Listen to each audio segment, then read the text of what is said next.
Well, hello, my friends, and welcome back.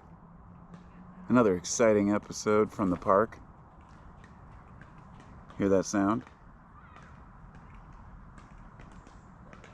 It's the sound of tennis. I guess they're probably playing pickleball since it's 2024.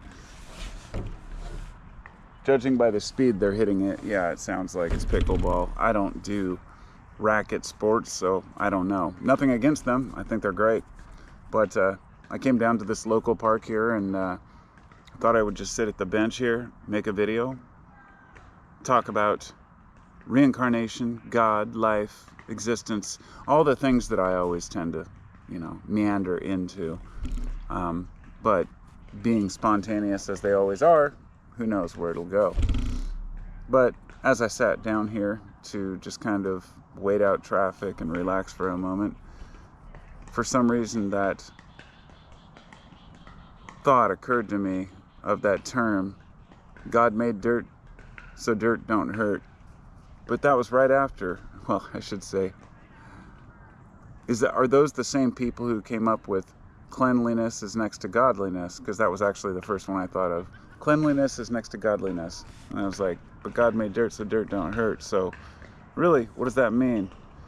Maybe get dirty sometimes and not other times. Of course, I'm completely playing because God never said any of those things. Pretty much every single, well, not pretty much, but every single thing a human has ever said that God said is what the human said that God said.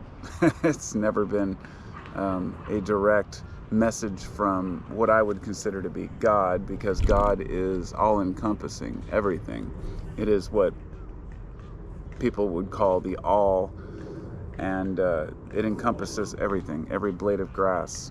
Everything is aware in its own way, and I'm not just playing on some, dime store version of pantheism here, but really that consciousness is what is evolving. Awareness is what's evolving. I should say consciousness is what has always existed, but new consciousness is always evolving. And that is what free will is about, our existence. Now, I'm just postulating here. Obviously, I don't know any more than the next guy. But as I was listening to a podcast earlier with these two psychologists, I think, and it's funny because I've listened to several of the podcasts at work. They're about an hour long. And they always say, oh yeah, well, we're going to get into that later in the episode. We'll get into that. But in the end, they end up just telling stories and never really getting into anything. They basically both read on a subject and then they talk about it that week. And I think that's a great way. I might start doing a dual podcast with someone about a particular topic each week. I think that would be great because each person has something to contribute. But this particular one was about reincarnation.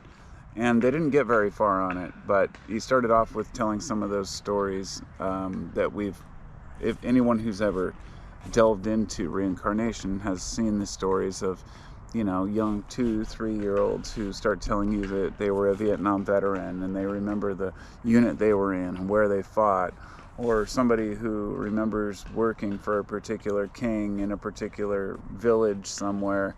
There are countless stories like this, and they're very easy to just set aside because they don't fit neatly into any category that we know. Even those who believe in reincarnation tend to not believe in it as, well, I can't speak for others, but I would say that most folks who do believe in reincarnation have questioned the idea of, okay, doing the basic math, how many people are on Earth? Okay, where do these extra souls come from? Where does the new consciousness come from? Do we really move from one life to another? Is there a way to remember our past lives? Now, and I don't have the answers to these questions, but I've thought about it so much and been so fascinated by these stories and this topic my whole life. The reason I don't talk about it is because I haven't really been able to formulate an actual coherent theory. And I still don't have one, but I do have coherent ideas. And I want to run those by y'all and see what you think. So, considering a lot of folks tend to, when they hear the term reincarnation, they think, oh, that just means that you die, you go to some place, realm, whatever it may be, and then you go on to your next body, regardless of whether you remember it. Some people literally think you sit down and write down what you're going to do in your next life. Like, I mean, come on. Whatever is beyond this realm is something that's inexplainable, so we put it in metaphoric terms. Yeah, you sit down and write out your next life.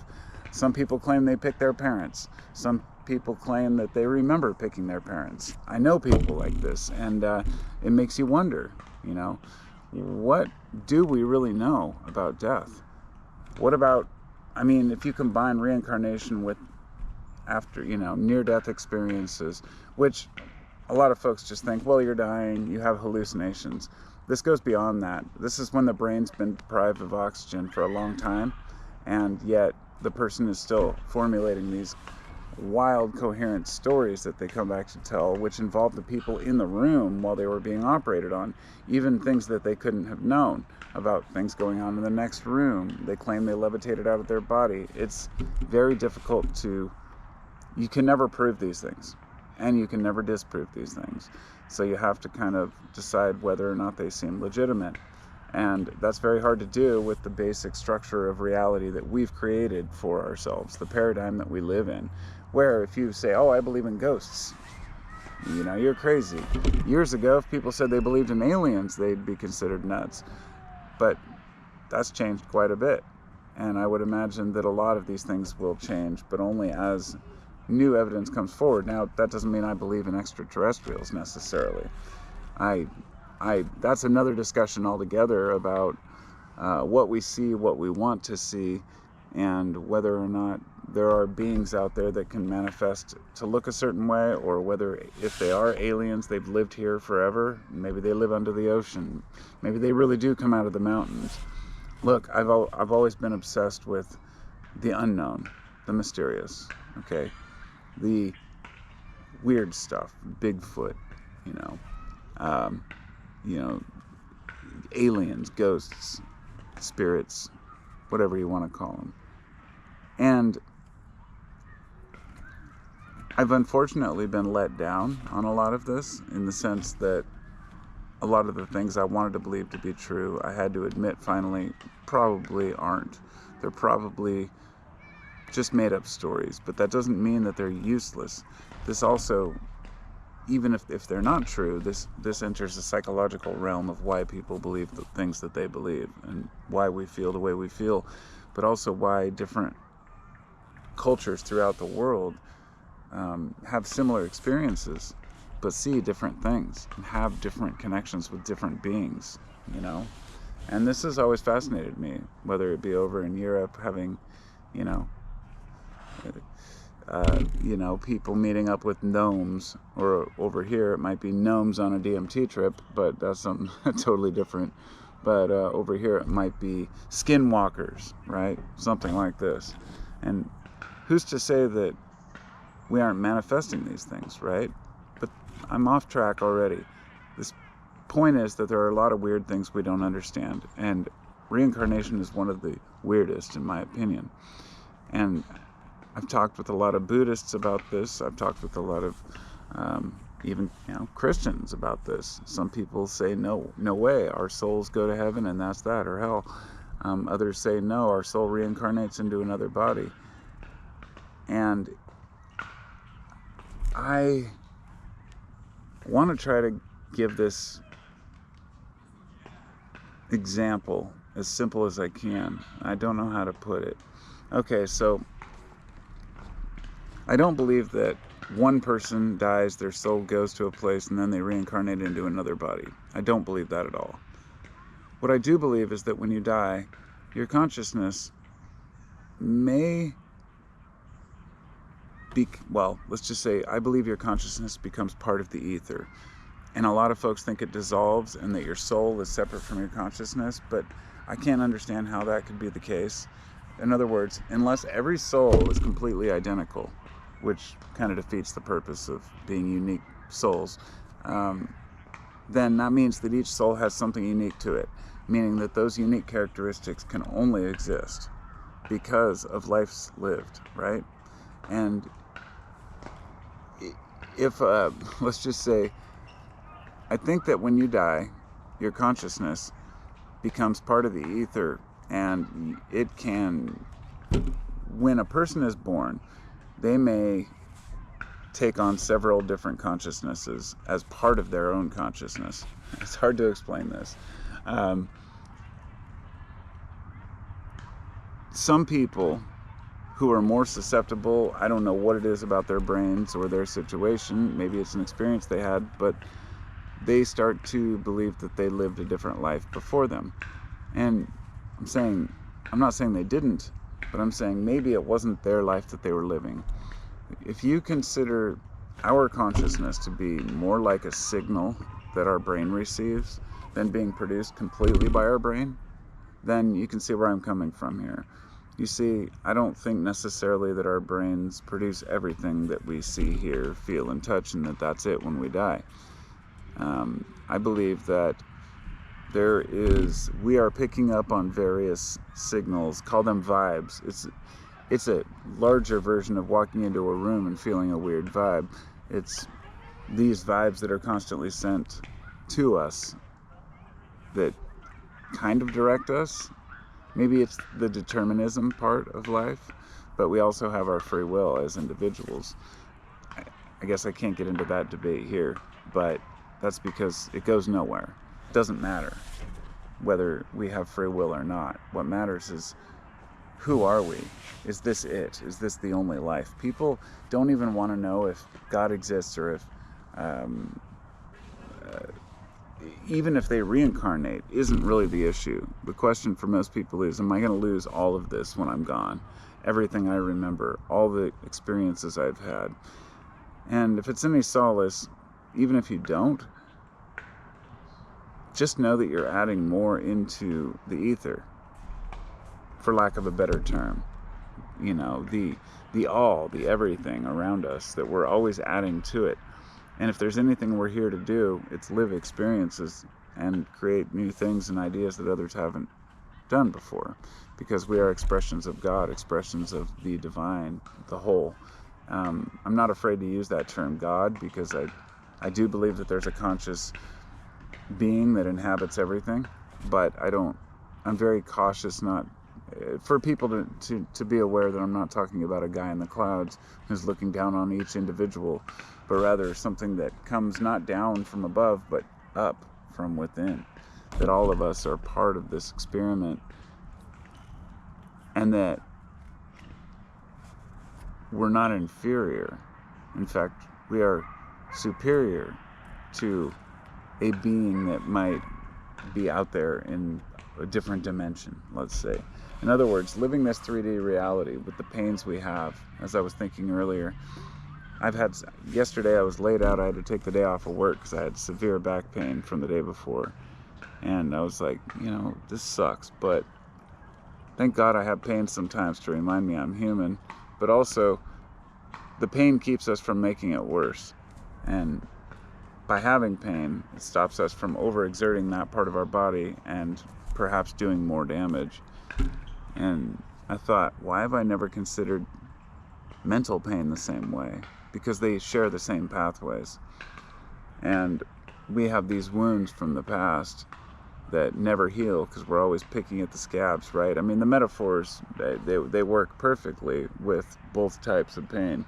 But mental pain does use the same pathway, and it can cause all types of debilitating diseases and issues because people fail to get over their trauma mentally and physically. And there's so much power in the mind to change your own reality, to heal yourself with placebo or nocebo effect. And it just makes you wonder, how much can we change our reality? Now, what about people who get in an accident and then wake up as a totally different person, have an accent and claim to be a different person? I mean, these are cases that have happened and been proven, but we kind of just go, okay, this is too much, right? It's too much for us to handle. We can't fit it, like I said, neatly into any categories. So when a person becomes a totally different person, we can just ignore that because it's an anomaly. But the question is, where did that other person come from? Well, like I said, if we're tuned into a certain signal, we're receiving a certain signal, then if we alter that signal or modify it, then in any way, then perhaps in just the wrong way, we can lose who we are and become someone else. Maybe not completely, because we are all one, if that makes sense, that we're all in the field, but maybe lose a lot of who we were. Maybe, I mean, our brains, we know that the brain can hold multiple personalities that can come out at different times. You can have, we don't know how that works. Are there sections where each person is, or is each person just the brain switching modes between signals? These are strange things, about being human, and the reason why we can't study consciousness, because we are conscious, and that's the conundrum, catch-22. We don't know who we are. We don't know why we are or what we are, and we create amazing stories to explain it, and most of those stories fall very short, and we know this, yet we continue to defend our stories because that's who we are. We identify with the stories we have. And I'm not faulting anyone for that. I think it's great. In fact, something I was listening to earlier, the guy was talking about how he's like, I wish I believed in a lot of these things. Or he's like, it's healthier to believe that there's a purpose to all of this, and that, you're here for this reason, and you know what it's for, and there's a place for good people and a place for bad people. But really, then we get into value judgments and the philosophy of what's good and bad, and things become much more complicated. And that's why the simple life and simple thinking can often be the healthiest. A person who's smart enough to know how to survive, but not dumb enough to watch the news. Right? I stopped watching the news years ago, and I might glance at the headlines, and I'm like, that's enough for me. I don't need to know what's going on in the world, because I'm still trying to figure out what's going on in my own head. And for a lot of people, it seems that that's the very reason they look at what's going on in the world, because they don't want to know what's going on in their head. And hey, like I said, still no fault to people, because you'd be better off perhaps. Maybe people are happier not knowing things about what's going on in the world, just like they're happy not knowing how their brain works, why they think the things they think, and whether or not their soul might transmigrate to some other fucking dimension or reality or place, or whether any of these, theories of mind are true, whether we really do slip through Mandela effect, which, no, I don't believe that one. I've done a lot of research on that one back in the day, and I'm not saying that things don't change, but humans are desperately trying to grasp on to something to believe. And I think that reincarnation is perhaps one of the most comforting and comfortable belief systems, which is the very reason I feel like I have to disassemble it, at least explain my viewpoint, which disassembles the viewpoint that each person reincarnates as the same as another person, but it doesn't mean that there aren't people who are born with the scars in the same place as somebody else they claim to be, that had a wound in that place, or a scar in their head where a person got a bullet. And it seems, from what I understand, statistically, 70% of reincarnation cases died a violent death, usually suicide, murder, or accident. And that might say something about the energy of a situation that creates an imprint, which is another theory many people have, that there's an imprint of that energy that maybe this person's tapped into. The reason people see not just ghosts, but ghost trains, and you find out that there was an accident, or ghost, soldiers, a whole bunch of them fighting, in areas where there was the Civil War. I'm convinced that there are residual energies that remain somehow. Or maybe it's just the fact that, I'm just going to throw this out there, but I think it has much more to do with time than ghosts. It's not like there are ghosts walking and doing this thing over and over and over again.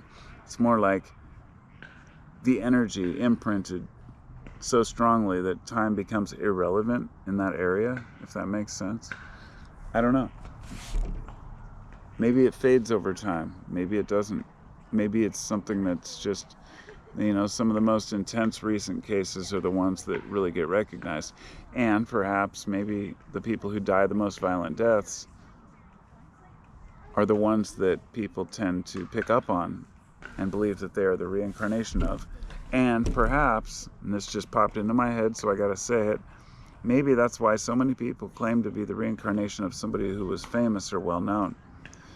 Because the person who was famous when they died, millions of people became aware of that death and reminisced and thought about it. And thoughts create, reality in a way. Not all metaphysical, but, reality exists, but we definitely partake in it. So maybe the reason why people claim to be famous people's reincarnation is because people who die that are famous, violent deaths, tend to be recognized by a lot of people. Therefore, it puts even a stronger energy out into the world.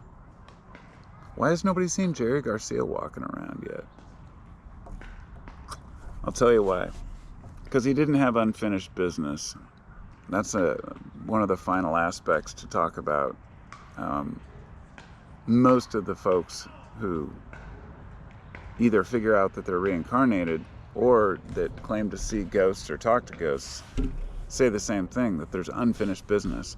And if somebody dies too early on this planet, which I don't know if that's possible, because if you die, it's your time. It is what it is, right?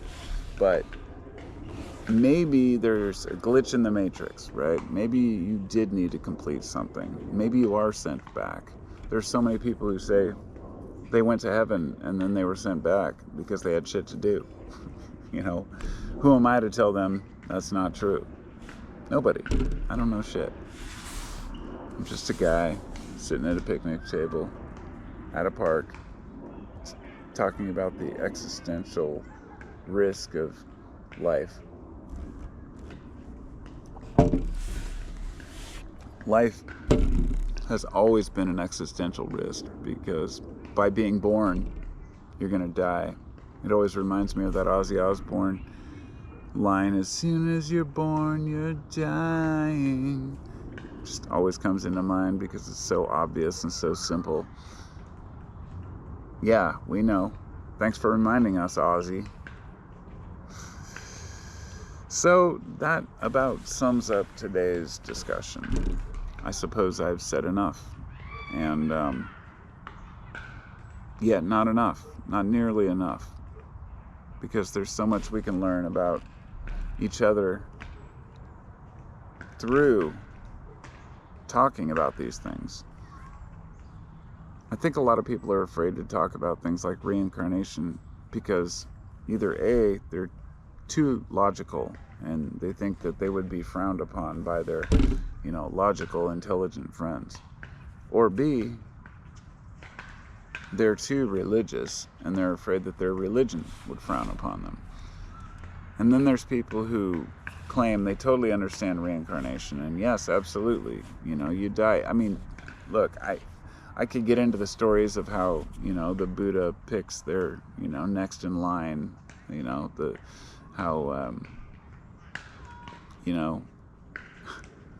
when one of them dies, they have to go find the reincarnation of the Buddha, right? Which is kind of a misnomer because Buddha really just means awakened one. Like, we become Buddha, all of us. But I don't want to get into semantics. Just make it simple for people. The next in line for the Buddha leaders, they go look for. And often they're known of before the guy dies, not the person, but the name of the person or something about them or some description. And then when he dies, within a month or so, they go out and these groups of monks go out looking and knocking on doors, literally looking for this new, new guy. The last time they picked a new guy, the Chinese government kidnapped him and he disappeared, because there's a huge friction between Chinese government and Tibet, the way that Buddhist monks fled to the mountains. And but I bring that up because Buddhists believe, the strongest in reincarnation. And I respect Buddhism, but there are certain sects of Buddhism that I just can't have respect for. But at the same time, let me try to explain this. So Buddhist monks who go up and they live their whole lives in solitude with other monks, if they're bringing wisdom from the mountains down to the people, then that's fine. They're worth supporting. But unless they're completely self-sufficient, and if they are, that's fine. It's funny because I feel like being a Buddhist monk in a monastery way up in the mountains completely goes against everything that I believe being a human should be. But at the same time, I realize that there have to be a certain amount of people in this world who are willing to take those, to sacrifice things like a family, children, and being part of a community.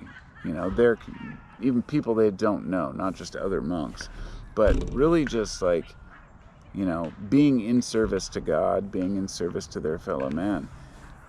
They choose to not do this because they are attaining enlightenment. And the more I think about this over the years, I think, what a selfish goal, is enlightenment. And I know because I've been seeking it my whole life, and I finally figured it out. I'm not here to tell you, I'm enlightened, because that doesn't matter. I'm enlightened in the way that I believe was meant to be discovered. It's all about balance. You don't have to have your life in total order to figure the shit out. You just have to know where you need to be. And for me, that's right here, right now, at this moment, talking to you, right? So, I guess this turned into a long video, but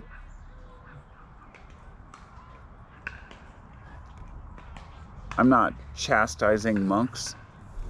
I'm just saying, if that's for you, that's for you. But it should bring some value to the whole world for a person to be a monk. And the search for personal enlightenment and personal, to evolve, to become a bodhisattva and evolve beyond the need for lives, like in Buddhism, to me is like, okay, so what's the point? Why did God, have you thought this through? Did God create the world just so people could find the secret, I guess, quick route to enlightenment and to get around just being a human? Why are most people just humans, right? This is just my philosophy. Why are most people just living their lives?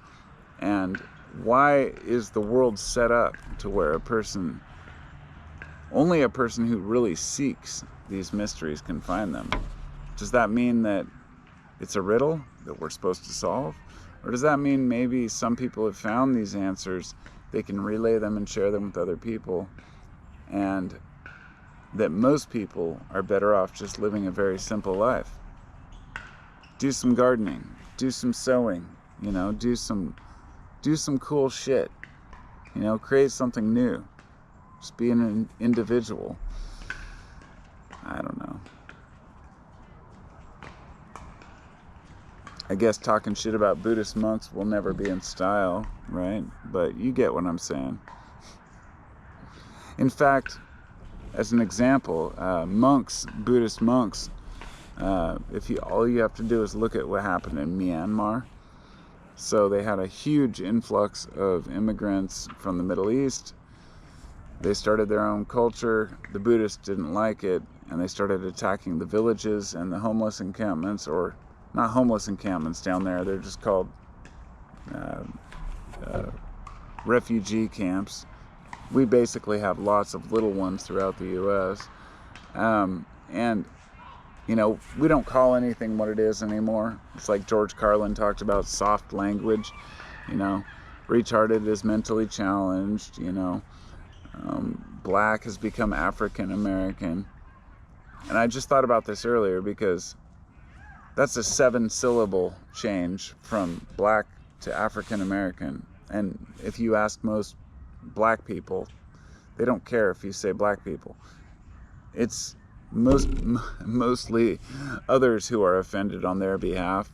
And we just live in really weird times. So I'm looking at all cultures, whether it's the Buddhist monks or the, white trash city folks or anyone in between, and saying, what are we really trying to find here? Some very basic things. We want community. We want to care about the people that we're surrounded with. And that's very hard with the cities we have now. But you can still do it in your local block. And a lot of people do. It's not like the media makes it out to be. It's not that bad. Most people give a shit about each other and care. I watched a documentary about 9/11 the other day. By the way, it's 9/11 today. I hate dating a video, but it's 9/11/24. And so it's been 23 years since the Twin Towers came down. And I remember where I was 23 years ago, thinking, holy shit, that's crazy. And every year I realize more and more how big those towers really were. And it just blows my mind. But it's not about that. It's about the connection to other humans and the fact that people are willing to kill each other to prove a point. And you think, how do we mend this problem? How do we fix these things? And I just don't know. I don't know if humans will ever solve, the quarrels between us, but just seems like such a waste of resources and time. But there are extremes everywhere. I guess that's all I got. I could talk forever, and maybe I should. I'm already 30 minutes in or something. Eventually I have to get home, but when I'm deep into a video and a discussion, it's hard to do that. But it's funny because it's only deep to me.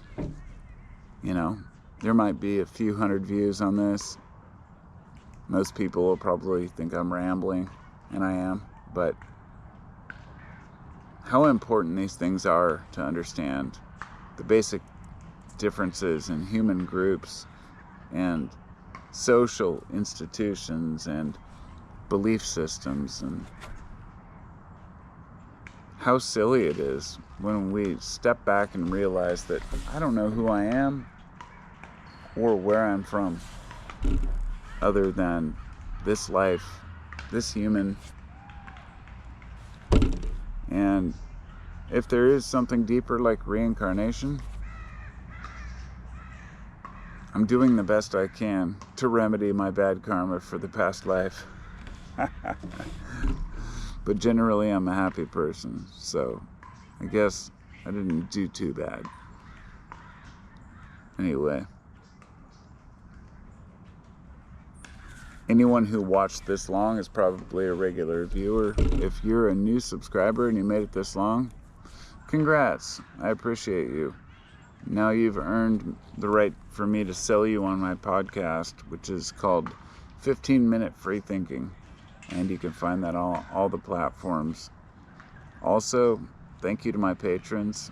Thanks to my new patrons. If you want to support the channel, you can do so at patreon.com/Carpo719, just like the YouTube name. And I have some interesting shit on there and some videos that I don't really want to make public here on YouTube. Beyond that, I bid you all farewell. I wish you the best of days. I now hear the transfer between crows and crickets, and that means evening is finally coming on.